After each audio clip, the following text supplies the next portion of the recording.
able to come up and watch practice multiple times under Fred. Yeah. How much did you enjoy that? And could you talk a little about your relationship with Fred? Yeah, it's nothing ever stays the same. Fred had an incredible run.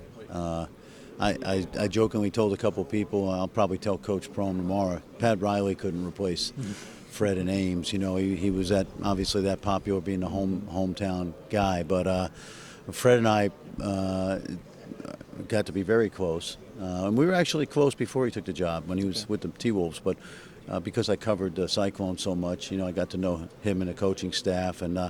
But ironically, a few years ago when Murray State was really good, I did some Murray games and I got to know Coach Prohm. So I never looked at myself as the elder statesman. I always thought of myself as a young coach. Well, now I'm an elder statesman, and Steve Prohm is a young coach, and we've talked about the Big 12 and just the adjustment to the league and everything, and I think he's going to do a great job.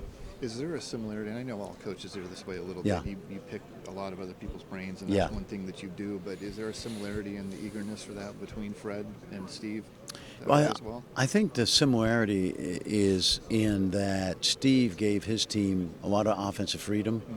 Now, he had two NBA guards, and yet Fred did the same thing with his team. And he obviously has left some talent. So the fact that Steve has maintained a good relationship with Fred, although they're both busy, the fact that Steve understands that sometimes don't break what's not broken. Sure.